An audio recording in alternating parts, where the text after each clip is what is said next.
हाय। तो आज हम देखेंगे कि लीनियर रिग्रेशन अंडरस्टैंडिंग अप्रोच क्या है। मतलब कि लीनियर रिग्रेशन कब यूज़ होता है, लीनियर रिग्रेशन क्या होता है, कैसे हम जानेंगे कि इस डेटा पे लीनियर रिग्रेशन अप्लाई किया जाए। तो ये देखते हैं। तो है क्या, इसकी डिफिनेशन देखते हैं। Linear regression is the one of the simplest and most commonly used supervised learning algorithm. Okay, it is use for predicting continuous value. मतलब कंटिन्यूस जो वैल्यू है उसको प्रिडिक्ट करने के लिए यूज होता है। तो इसमें क्या क्या क्वेश्चन रहेगा। What is the linear regression? When to use it? Okay. How to determine if it is suitable for given data? Understanding approach for future data selection and practical implementation in Python. Okay. So what is the linear regression?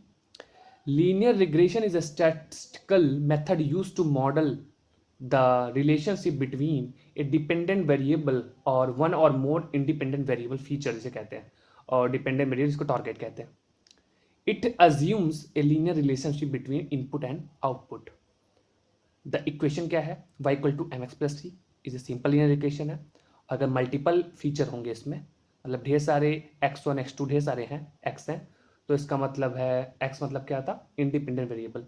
तो जब ढेर सारे होंगे तो मतलब multiple linear regression होगा, तो वो इक्वेशन में यूज होगा।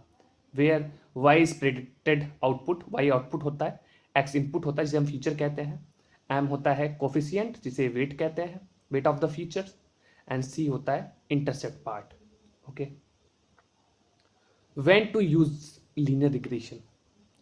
The relationship between dependent and independent variable is, जब लीनियर होता है, अप्रॉक्सीमेटली जो लीनियर होता है तो हम इसको यूज़ करते हैं।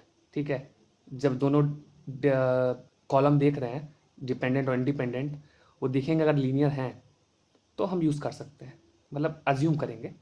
The data does not have extreme outliers that might affected the model.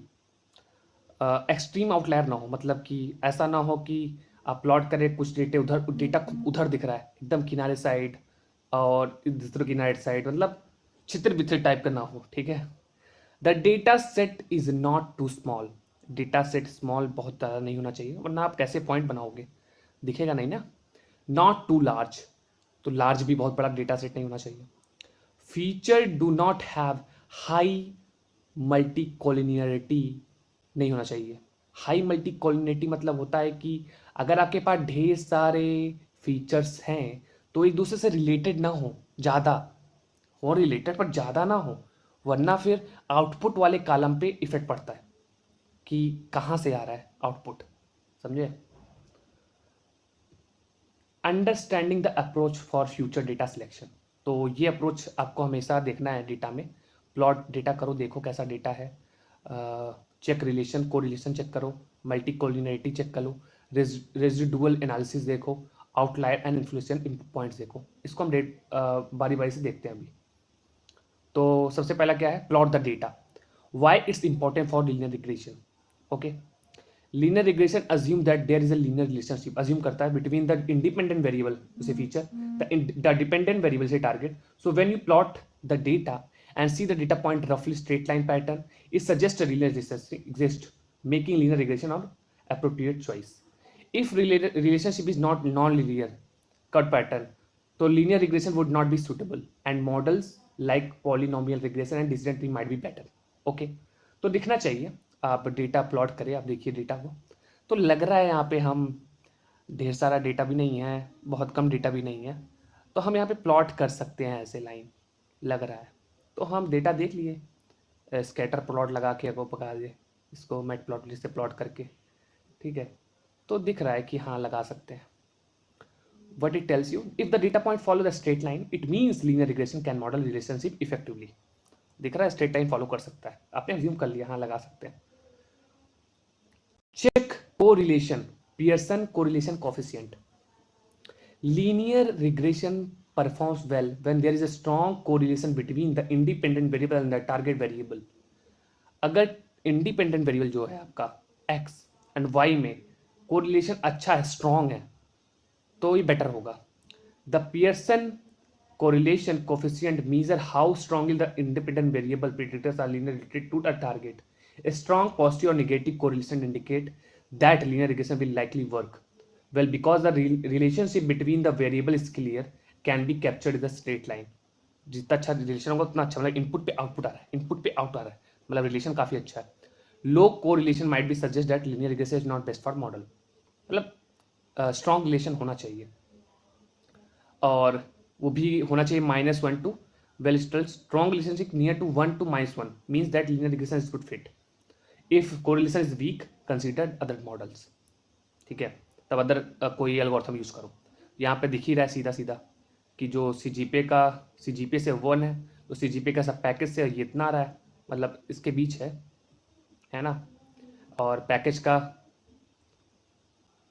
से तो 1 ही है, और वैसे CGPA से ये है. ठीक है, next multicollinearity check, VIF. Multicollinearity occurs the independent variable are highly correlated with each other. मतलब इंडिपेंडेंट जो वेरिएबल है वो हाईली कोरिलेटेड ना हो. ठीक है, इंडिपेंडेंट दूसरे इंडिपेंडेंट से, मतलब 2 इंडिपेंडेंट वेरिएबल होने ही चाहिए. अकेला है तो फिर कंसीडर नहीं माना जाएगा, क्योंकि एक इंडिपेंडेंट वेरिएबल है और एक डिपेंडेंट वेरिएबल है, तब तो इसका कोई मतलब ही नहीं है. अगर इंडिपेंडेंट 2 या 2 से ज़्यादा है तभी इसका मतलब होगा. ठीक है, इन सच के linear regression can become unstable and provide unreal coefficient. मतलब मेन यही है कि VIF अगर 5 से नीचे है और आपके पास ढेर सारे इंडिपेंडेंट वेरिएबल हैं तो सही है, अगर इससे ज़्यादा है तो सही नहीं है. तो यहाँ पे 3 आ रहा है. देखो कांस्टेंट का कोई मतलब नहीं है, ऐसे आता रहता है, मॉडल का पार्ट है, बट ये 3 है, मतलब मॉडरेट है. अब रेजिडुअल एनालिसिस क्या है इसको देखते हैं. हमने यहाँ पे डेटा प्लॉट किया है अपने प्लेसमेंट .csv से, जिसमें एक टारगेट वेरिएबल है और दूसरा एक इंडिपेंडेंट वेरिएबल है. ठीक है, तो हमने यहाँ पे डेटा प्लॉट किया, यहाँ पे हमने आउटलायर एंड इन्फ्लुएंस पॉइंट, यहाँ भी हमने डेटा प्लॉट किया. ठीक है, तो हम देखते हैं रेजिडुअल एरर में क्या देखेंगे. हिस्टोग्राम बेल शेप्ड होना चाहिए, मतलब बेल ऐसे बेल होता है, बेल शेप्ड होना चाहिए, नॉर्मली डिस्ट्रीब्यूटेड रेजिडुअल, और कांस्टेंट वेरिएंस होना चाहिए, होमोस्टैटिसिटी. तो ये देखो, ये बेल शेप्ड कर्व भी है और ये कांस्टेंट होमो है. ये देखो कांस्टेंट होमोस्टैटिसिटी है. और आउटलायर इन्फ्लुएंस पॉइंट क्या होना है, तो आउटलायर्स अगर बॉक्स प्लॉट पे बाहर दिखते हैं, या स्कैटर प्लॉट में क्या होता है, इन्फ्लुएंस पॉइंट में जो बाकी डेटा पॉइंट से अलग है, जैसे कि इसमें देखते हैं आउटलायर बाहर दिख रहे हैं, यहाँ पे बेस्ट दिख रहा है, और इसमें आपको दिख रहे हैं 1-2 पॉइंट है जो उधर उधर है, बाकी सब पॉइंट एक साथ है, आउटलायर ज़्यादा नहीं दिख रहे हैं, एक साथ दिख रहे हैं आपको इससे रिलेटेड. ये सब आउटलायर है थोड़ा थोड़ा दूर पे. तो बस इसमें इतना ही था. That's it.